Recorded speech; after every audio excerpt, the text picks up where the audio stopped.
Hello, everyone, and welcome to the Deadhead Cannabis Show. I'm your host, Rob Hunt, and I'm coming to you from Southern California and from Linnea Holdings. And this week, I've got the unique opportunity of having both my co-hosts, one out on vacation, being Jim Marty, and the other being Larry Michigan, who is celebrating the wedding of one of his children. So this week, we get to discuss all things cannabis and all things Grateful Dead, largely solo, but I have asked our producer, Dan Humiston, to join us today. So, Dan, how you doing? I'm great. It's fun to be part of this show. I listen to it every week, and it's great to maybe add some of my insight for a change. Definitely. I think a lot of our listeners know who you are because you've chimed in here and there, and you're certainly referenced a lot in the show. But I think this is the first time we've actually had you on where you are actively participating. So great to have you, man. It's only been 2 years. Thanks for finally inviting me. So one thing I'll say is Dan knows a great deal about the cannabis industry. He's been involved in the industry full time now for I want to say 7 or 8 years, and he used to put on some pretty great events as an event coordinator for a long time. So when Dan and I first met, it was because I was a speaker at some of his events, and I believe Larry and Jim were back then as well. So as he's put together this PodCONX podcasting group, we've gotten to kind of stick by him as he's done this, and it's been terrific. So, Dan, I look forward to hearing your thoughts on the cannabis industry as you've seen it evolve over the last decade or so. Well, I'm happy to share my thoughts. I'm nowhere near as involved as you are at this point. I mean, outside of the podcasting side, where I actually get to have a ringside seat to some of the exciting things that are happening, but you're right in the middle of it. So I can share my thoughts wherever I can, but it's not nearly as much as what you and Larry and Jim bring to the table. Yeah, sure. But I think from an osmosis perspective, you speak to so many people through your podcast and so many people through your events that you actually have a really well-rounded view of everything that's happening in the industry from listening to others that are really in tune with their specific sub-niches. So it's always cool to hear your perspective. Yeah, you're right. Through osmosis, you can't help but learn, and that's actually how I got into the industry. I wasn't really sure where the best place to come in was, and I thought, geez, a trade show and a conference is kind of a good way to reverse engineer what's going on and identify where the opportunities are. And that was really the genesis for me starting the first trade show, was more or less for me to get somebody else to pay for me to learn all about the industry and where the opportunities were. And I think as you did, you brought your daughter along with you, and now Carson runs one of the biggest executive recruiting firms in cannabis called Vangst.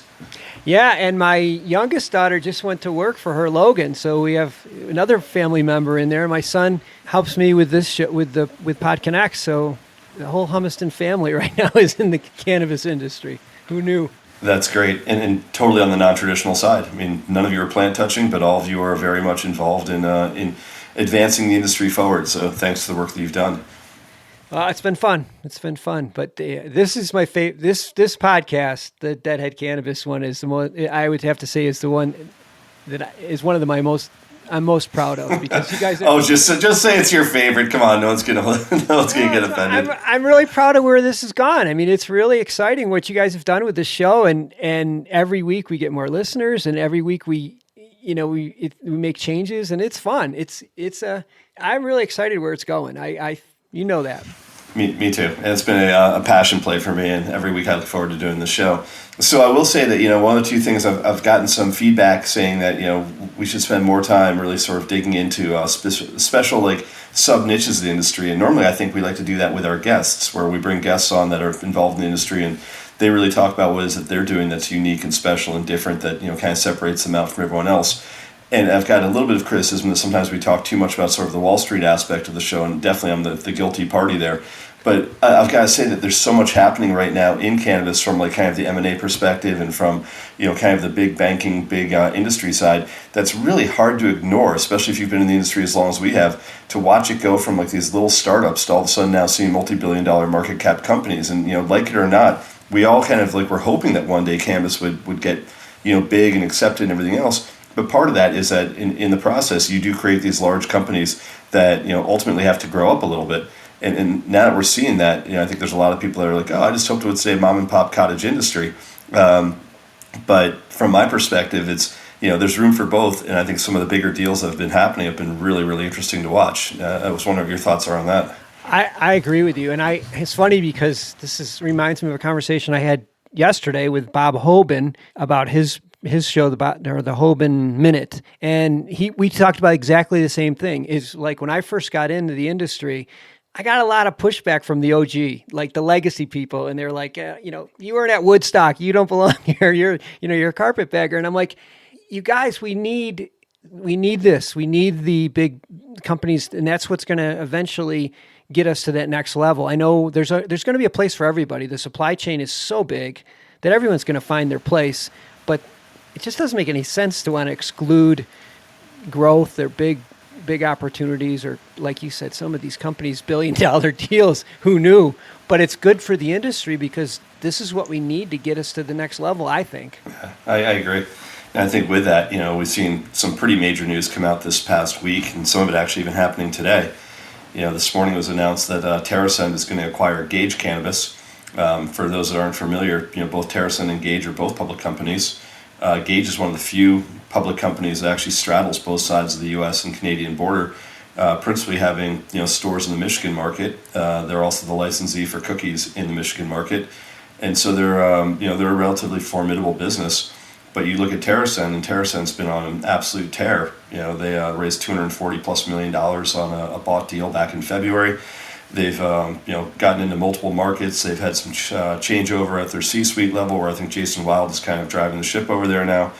But this deal that was announced this morning was a $545 million transaction that obviously still needs to get through regulatory, but that's not a small deal. That's a legitimately real deal in this space. It's funny because I interviewed Jason on Friday, and we talked about Gage, and he never said a word. And I'm like, the show doesn't even air for another 2 weeks, and he could have gave me the exclusive, but he never said a word about it. And I think it's Fabian from Gage on like 2 weeks ago. He never said a word about it. So these guys, they must, they knew this was happening. Good for them. They seem like really, like decent people, and especially Gage.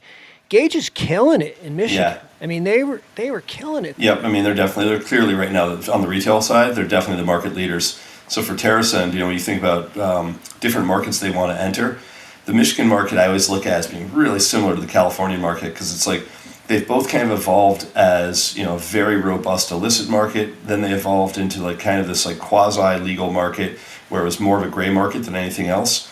And I remember back in like 2012 or 13 when I was still operating hydro stores in Colorado, and all of a sudden like Hydrofarm and Sunlight and BWGS and others were all opening distribution centers in Michigan, and they were telling us they were selling as much material out in Michigan as they were in Colorado, and all of us were like we don't believe it, like there's no way. And the sales reps were coming back like, no man, like it's on out there, like that state is popping right now.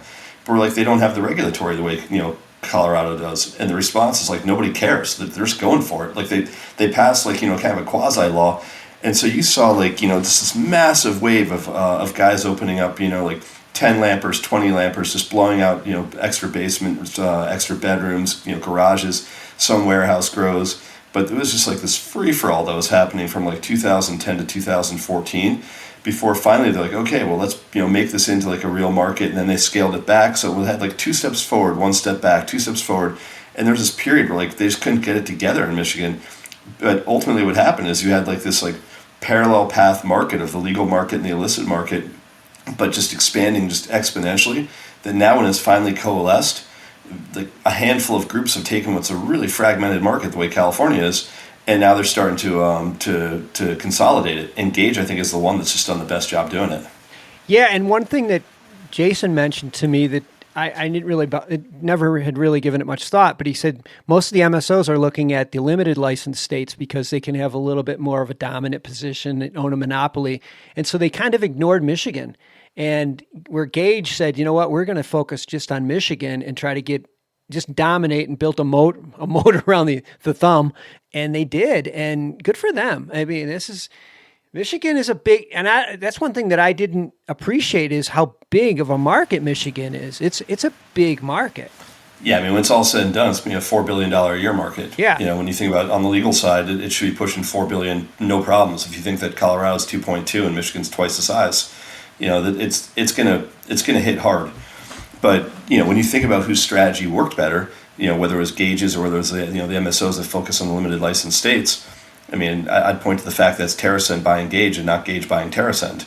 So, you think about it from the perspective of, and I had this conversation yesterday with the cold private equity guys, that, you look at some of these limited license states, and I'll use Illinois and Florida as a prime example. The guys that opened up in those states and said, okay, we're going to go after a limited license state and just know that we're sort of guaranteed contracted revenue and guaranteed market share, they don't even have to be great operators. They just have to get the license, and they have to exist. In a state like Michigan, Gage had to perform. Like, they had to really truly be like hands down better than the other guys to be able to start, doing what they were doing.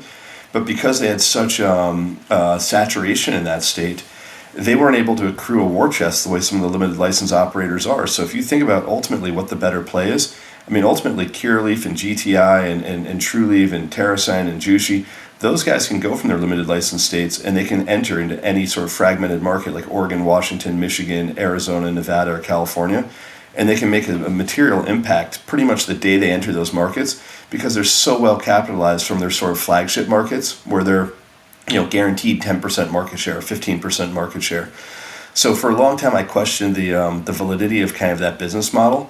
But now that I'm watching who's taking the money they've made in these limited license states and then using that to migrate into the other states, it's those big the limited license MSOs that are winning this game. And I think this TerraSend deal shows it. Yeah, you're right. And I think I know Jason Wild was an investor in Gage early on, so he had a very big position. So, it sounds like, the merger was started a long time ago. Like, it just... Oh, yeah. I mean, it had to have been. I mean, they couldn't announce it, obviously, until it's done. It can't be announced. And they couldn't tell you about it because of, obviously, like, if you traded on that information, that's insider information. Nobody could have known outside of the, the attorneys and the bankers that were handling that transaction and the companies themselves. Yeah, but the investment that Jason made was back, I think, in December before Gage. Gage went public in April, I believe. So he's had a very big position before they went public, and so I think that they were, they probably were.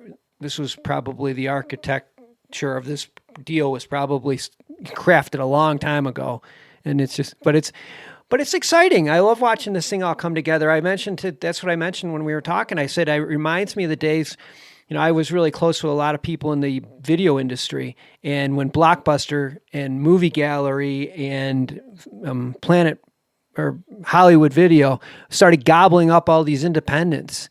And if you were a video store, it was a license to print money because one of these three were going to buy you. Yeah. I mean, that's what's happening with GrowGen right now, buying hydro stores. It's the same thing we saw with telecom in the 1990s. If you actually had a cell tower, someone's coming in and buy you, whether it was T-Mobile or Verizon or one of the other big guys. Like the second you actually had some sort of a market share in a market they wanted, there's a guaranteed buyer on the other side of the trade. Yeah, nice to be in that position. Yeah, well, I think we're going to see a lot more consolidation. And speaking of which, we saw another pretty big deal announced today too, that Planet 13 now is buying the Florida license from Harvest. So that was a $55 million deal. And what makes that one interesting is it was an all-cash offer. It's very rare you're seeing these things all cash. Normally it's 20% cash, 80% stock. But in this case, Harvest had to divest the Florida license because they're being bought by Trulieve. Trulieve already has a license in Florida. They don't need two licenses. And Harvest isn't selling the stores. They're just selling the license. So essentially, Planet 13 paid $55 million cash for a Florida license, which gives them the ability now to open up as many stores as they want. And all of the Harvest stores, now that they've gotten through the Hart-Scott-Rodino scrutiny with the Department of the Treasury, now they're saying, okay, this deal's going to go through, so we have to divest as part of the agreement our Florida license. So they sold it off for $55 million, and they sold it to essentially what's a single state operator in Planet 13, who's been looking for a place to expand. They've got designs obviously in a few other markets, but Florida for them makes a great deal of sense because that is a limited license state, and it's a limited license state where you can open unlimited numbers of stores with your license. So what do you think? Is that a good move for Planet 13? I mean, Florida's the third most populated state in the country. I mean, and it's only getting more people. So how can you go wrong if at a limited license state? It seems heavy. It seems like a pretty rich investment, but I can't imagine that it's not going to work out for them.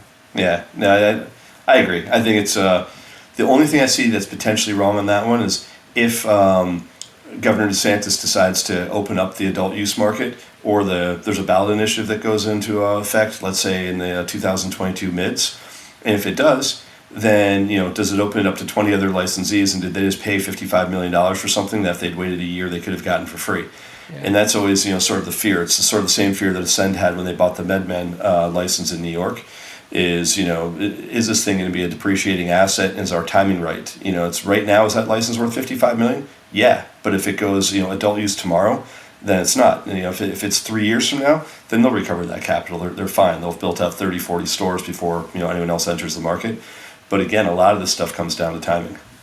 Yeah, but even if you said, like you said, if it comes up, if let's just say it gets passed in the midterms in 2022, so we're over a year away from there. By the time they put the licensing paperwork together, get the applications out, you're a few years away. I mean, it doesn't just. I don't know. You look at Illinois, and they were so anxious, or look at Jersey right now. I mean, Jersey just announced what they're doing.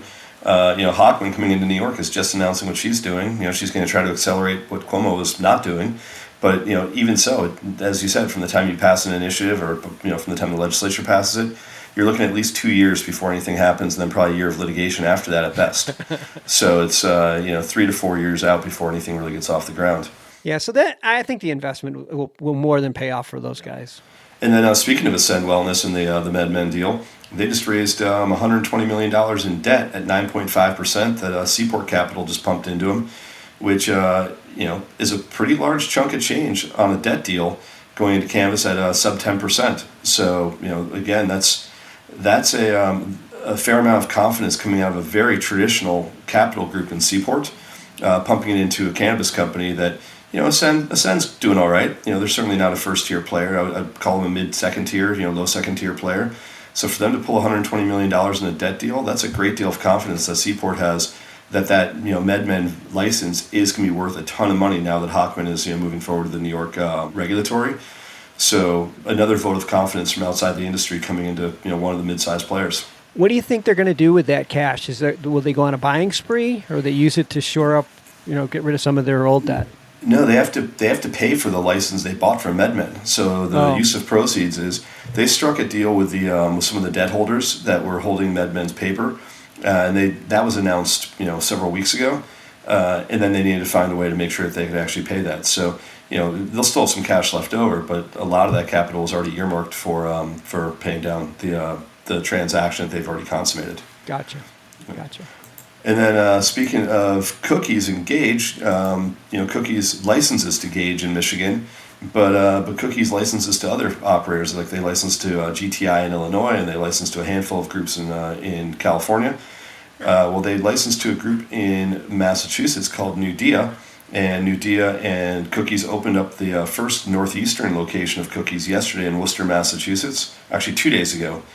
And it crushed. So I don't know if any of you guys have out there, pulled the news report on it, but there was lines around the block to get into that location. And here's a stat that most people find hard to believe. Worcester is the second biggest city in all of New England. It's bigger than New Haven, it's bigger than Hartford, it's bigger than New London, it's bigger than Portland, Maine. It is the number 2 by population city in all of New England, even though no one really thinks of it as being a big city. Yeah. So, you've got a handful of stores. There's probably, I think, 17 stores now in the Worcester metro. And this one location just literally sucked the oxygen out of the entire room and put up numbers that if I were to reveal it, you'd fall off your chair going, there's no way they did those kind of numbers. But, well over 1,000 transactions on their first day in operation. Whoa. Yeah. And they were open as a store previously, putting up okay numbers. They closed it down, they renovated it, put the Cookies name on it, brought in Cookies product. And bam, it's absolutely slated. So if you're a Cookies fan out there, watch what these guys are doing, because, I was questioning, I did a lot of the work on that transaction, and I was questioning, to what extent the marquee appeal is of the Cookies brand. And not only did they sell out of every single branded Cookies joint and every single branded gram and eighth of Cookies product, they sold out of every bit of apparel of Cookies apparel. So you want to talk about a true lifestyle brand? Burner is killing it right now.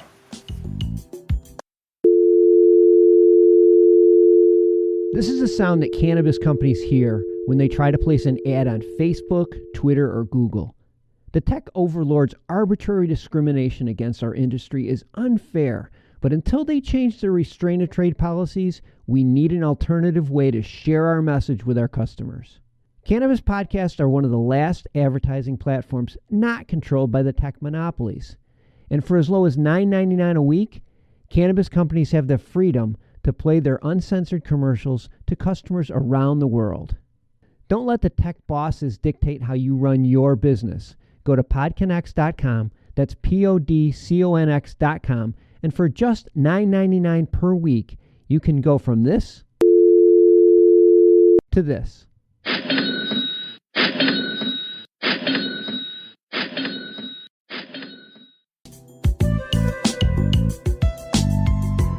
Yeah, it is one of the few brands, if from a dispensary side especially, that is starting to gain traction. They knew about it in Massachusetts before it got there, and that's the same thing in Michigan. When the Michigan license that Gage has, those stores, I think there's more than one. They're doing great.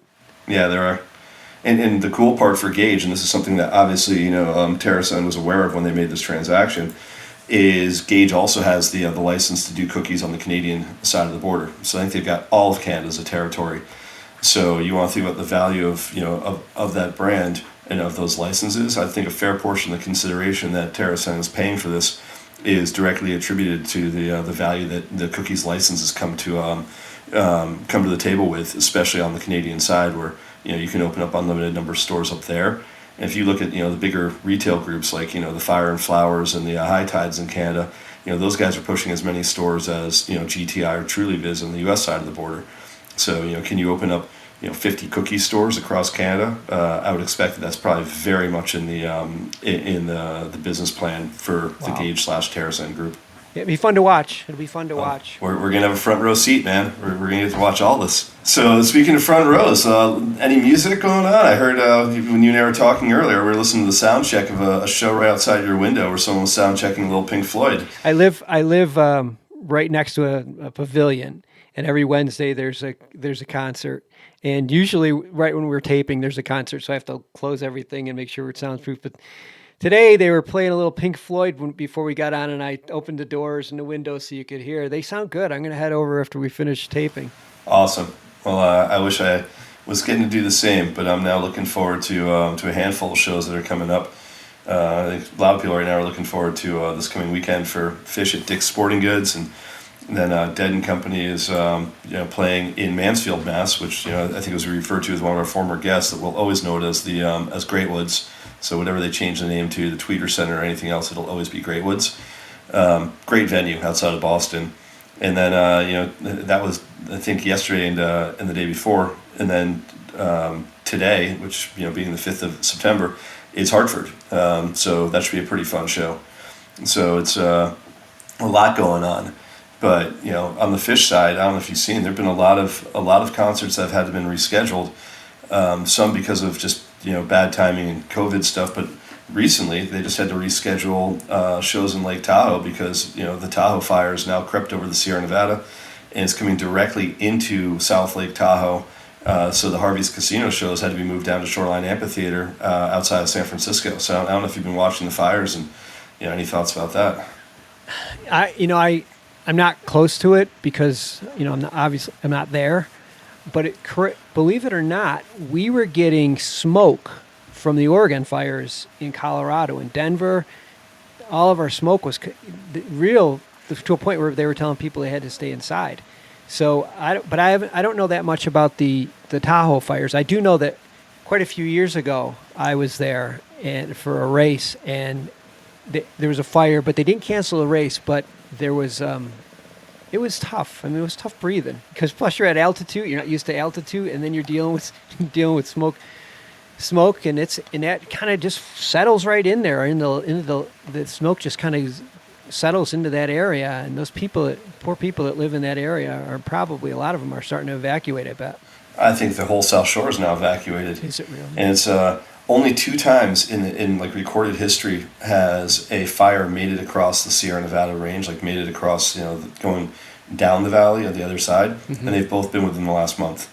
So the fact that like these fires are getting that much bigger and that much worse, and now I think there's a couple hundred homes that have already burned in South Lake Tahoe. So like I've spent a lot of time in Tahoe. I've got a lot of friends in Tahoe, mostly on the North Shore. Not so much on the South. But the Dead and Fish have both had a fair amount of time spent in those places as well. Like Garcia used to play, the JGB band played in Squaw Valley in 1991. I think the Dead played Boreal Ridge, which is the top of Donner Summit, I think in 86 or 87. Fish has been playing Harvey's Casino for quite a while now. So, it's a great place. I mean, you've been there. It's one of the most beautiful spots on earth. And to watch anything around there burn, for me, it's just heartbreaking because it's such an amazingly special place. And the lake, for those that have never been there, it's I don't ever seen anything like it. How clear it is, and from what I understand, the reason it's so clear is because there's no river that goes into it. It's all just from it's super deep, and there's all just from the snowpack as it melts, but because of this fire and the smoke, I guess it's making it a little bit cloudy now, which I hope that isn't a permanent thing, because that is just, I mean, you could see 50 feet down. Yeah, it's amazing. It's such a deep lake too. I think it's the second deepest lake in America. And then you're right. I mean, Truckee River is attached to it, but the Truckee River flows out of Tahoe. It doesn't flow into it, so it's a little bit different. And there's streams that flow into it down by like Crystal Bay. There's some small stuff, but for the most part, there's no major body of water that flows into Tahoe. But it's just it's such a cool spot, and so to everyone that's out there, stay safe. Hopefully you're able to get out of town in time, and hopefully everything's safe when you get back. But we're thinking about you. Yeah. But there is some other good music that's been out there as well. I mean, it seems like everyone's kind of getting back out there and playing, and I'm seeing some great bills even coming to San Diego, which is not a town that's known for great music.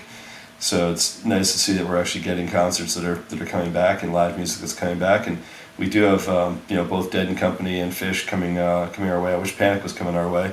Umphs I think was just here as well, so it's nice to see Umphreys in town. But all really good stuff. But it makes me think, kind of we're at this Labor Day weekend time, and all the great shows that have happened over the years. But I was thinking about one in particular, and this is going to get into territory, Dan, you probably don't know as much about, because you're kind of not on the straight Grateful Dead sort of nerdy side that me and Larry and Jim have been on. But there was a show in 1982 that was at the Glen Harbor Regional Park that was part of the US Festival on September 5th, 1982. And I love this show, and one of the reasons I love it is it's the only show I can think of where the Dead went on stage at 9:30 in the morning. So it was it was a festival, so it also had some other huge name bands. You had Fleetwood Mac and Jackson Browne and Jimmy Buffett and Jerry Jeff Walker were all on the bill, and the Dead were the ones that opened this thing. And they came out and played, not two full sets, but two pretty strong sets. And the thing I love about this show is that we always think about songs being either a first set song or a second set song. In the entire show, they only played one song that I associate with as being kind of a first set song. But it opened up with a Playing in the Band, which is normally like deep into second set slot territory. Shakedown, which could go either way, opened up next. But to have a Play and Shakedown open a show is just it's so much fun. And then went into a Minglewood and a Samson and then a China Rider to end the first set. So a really short 6-song first set. And then came back out with a Sugaree second set opener, which is, that's the one I always think was a first set song, into a Women Are Smarter, into a Truckin', and then a Drums without really having any space attached to it, and then a Not Fade Away Black Peter Sugar Mags, and then they double encored with US Blues and then the Rolling Stones' Satisfaction. So I've got to think that being there at 9:30 in the morning, I can't even imagine rubbing my eyes, waking up in the morning, and being like, all right, let's have some breakfast and go see the Dead. It's. No, really. I saw a handful of Sunday afternoon shows where the band would go on at 3 o'clock in the afternoon or 4 o'clock in the afternoon, where they're trying to get the show over so people could go home on a Sunday night. Yeah. Which is Red Rocks does that all the time for 3-day runs on the weekends. But even starting a show at noon, I've seen a bunch of shows that start at noon because it's it'll be a long afternoon 3 or 4 hour show. I don't think I've seen any concert that starts at 9:30 in the morning, much less seeing the Grateful Dead at 9:30 in the morning. When you first said it was at 9:30, I don't know why, but I just assumed that everybody went long, and that's when they finally got on. But they kicked the whole thing off. Is that what you're saying? Yeah. They're the first band on this thing. Oh my so it's it's so out of character where you think, okay, ordinarily when you think how slotting works at a festival, it's usually like the warm-up bands. Progressively as the day goes on, you get bigger and bigger and bigger bands, which ordinarily would suggest that the Grateful Dead would go on last, because you think how many bigger bands are there in 1982 than the Grateful Dead? But evidently, based on this lineup, Fleetwood Mac was at the absolute peak of where they were in '82. Like they're as big as they came at that point. And then you think about Jackson Browne in '82 was huge as well. So I would have slotted Jerry Jeff Walker and Jimmy Buffett to go before the Dead, but evidently whoever was putting this thing on decided that Jimmy and Jerry Jeff Walker should probably go on. I'm guessing one of those guys was second and the other one was third before they got to probably Jackson Browne, then Fleetwood Mac as the closer. But what a day of music, like imagine like getting out there and saying the worst band on the bill as far as like from a slotting perspective is going to be the Grateful Dead at 9:30 in the morning. Just such a fun way to spend a day. Oh, and like I remember back when I was this is going back when I was in high school, on St. Patrick's Day, we would start off with 10-cent beers, and then every hour it would go up, right? And yeah, progressives, yeah. Right. And so by about 11:30, you're just done. And then, you miss the parade, you miss everything because, you started so early. And I could see this year, I can't imagine somebody making it all the way, if they hit it hard for the Grateful Dead, which most people, it seems like most of you guys did. I don't know how you could make it all the way to the end without taking a little bit of a refresher nap or something. Or taking something. Yeah, I don't know if it was a nap, but something's going in there. Yeah, I mean, look, it's and then by the way, there's other bands on the bill as well, and I've got to look at who else it was, but I think like potentially like the Talking Heads and like a couple other groups were on there too. So if you look at the US Festival, it was a pretty legit thing. Like Pat Benatar and the Kinks and a few others were on there too. So yeah, it was a kind of a. I mean, that was right when I started college, and so that was kind of a weird time for music. There was a lot going on. You were kind of rolling out of the hair bands or rolling into the hair bands, and like Fleetwood Mac. I mean, they were. Jackson Browne, I was like that. He was already sort of crested. Fleetwood Mac. I mean, what is it? Their album Tusk. I think that one came out probably in. I want to say maybe late 70s. Yeah, like late maybe 80 at the latest. I don't even know what their album would have been in 82, but yeah. So it was kind of a weird. That was sort of a weird transitional period in music. I think I know like a lot of my friends that I grew up with. They were real 60s bands, like, and they and then a lot of guys I went to college with didn't appreciate that they all into the hair band stuff, and I would be like, oh, those aren't real bands. Like Van Halen's not a real band, Loverboy's not a real band. All these. Yeah. Looking back on, it, I'm like, who cares? But they're like you were on one team and everybody else on the other team, and so I think that was that transitional period where everything was a little bit weird. Well, definitely. I mean, it was because you're also coming out of the post-punk era, right? You're just like coming off of like the Clash and the Sex Pistols, and you're getting into like the first like new wave bands, whether it was like Blondie or the Talking Heads. That was that whole sort of like post-punk New York City, like post-Lou Reed kind of scene going on. Yeah. And it was before like hair metal completely took over. But so many people have always been like, oh, the 80s, like there was no good music in the 80s. And I looked like the years like from like 80 to 84, and I think there are so many great albums that came out of that era. Oh, yeah. Whether it was Styx or Cheap Trick or Talking Heads, or Blondie. There's so many creative albums, but Talking Heads for me is like I'll always say is one of the best bands that's ever been created, and I think the early '80s, they're just absolutely on fire. So yeah, there's a lot of crap sort of one-hit wonders, like that were happening during that era, but there's a lot of really creative, like top to bottom, amazing albums that were being put out at that time. Yeah, and you also came off of a period, the disco period, where people were just like, and it was like a refreshing period where they were transitioning into this whatever was going to be next, and so yeah, like I said, but there were a lot of camps back then. I know just from that was my time in college, and there were a lot of camps. So you'd go to one fraternity house, and this is what you could expect, and then you go to another fraternity house, and this is what you'd expect, and it didn't matter. They kind of stuck to their genre. And so depending on what you were looking for, like before a game, you'd go over here because that was all AC/DC and hearts, And Right. Get all fired up, get pumped up for the game. Right. We're going to crush! Yeah. That's really funny, but I mean, and you look at all the, you look at the Grateful Dead during that period, and they were coming off kind of their disco phase as well, where like songs like Shakedown Street definitely had very much of a disco vibe to it, and the Rolling Stones at that time were definitely coming off of like their disco period as well, with like Some Girls and some of the other sort of like Tattoo You. Those were like very much kind of like post-disco, where you still had the disco like guitar riff that Keith was playing, but now you're getting back into like straight rock and roll as well.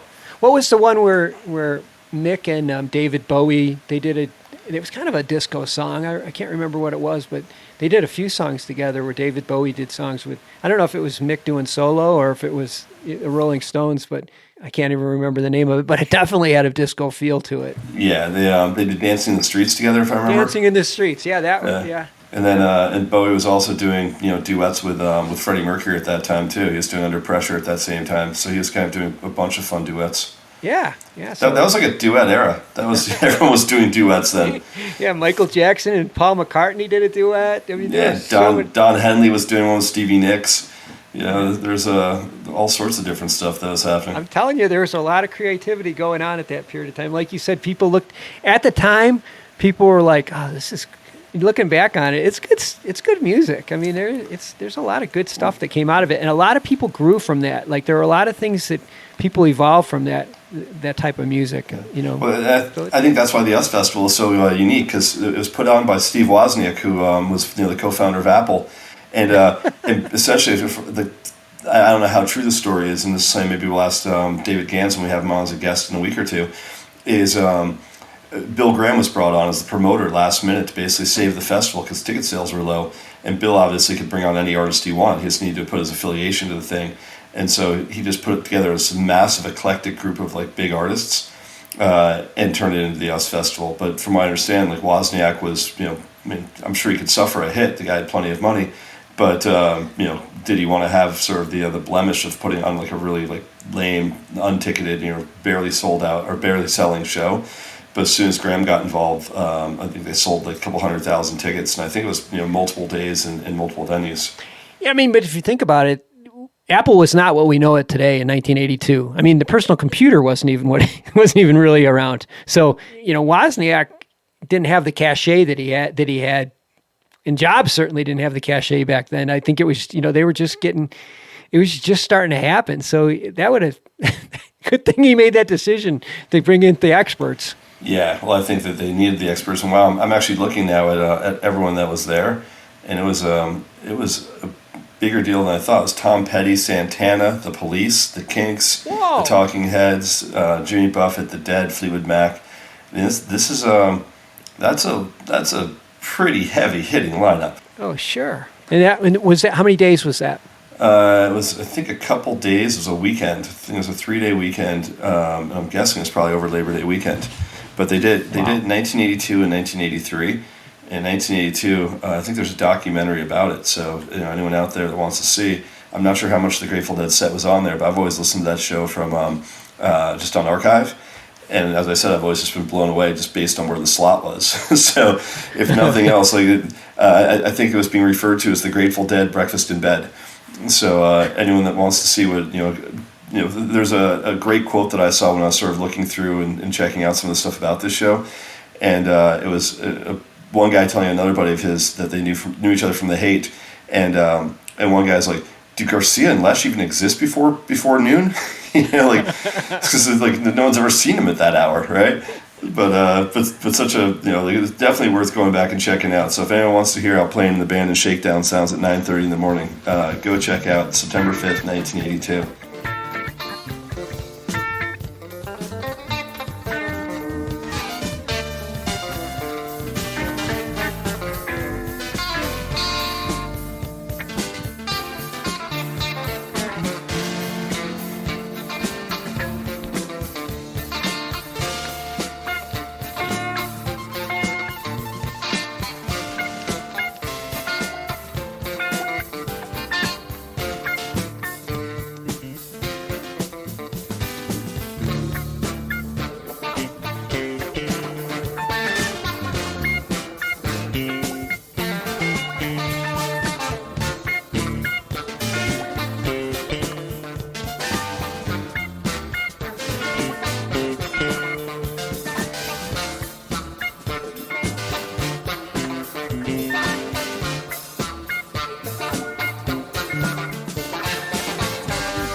So hey, over the next couple weeks, I think we get our co-hosts back, and so I'm excited to have those guys join us. And I think we've got some pretty cool guests lined up that are coming up as well.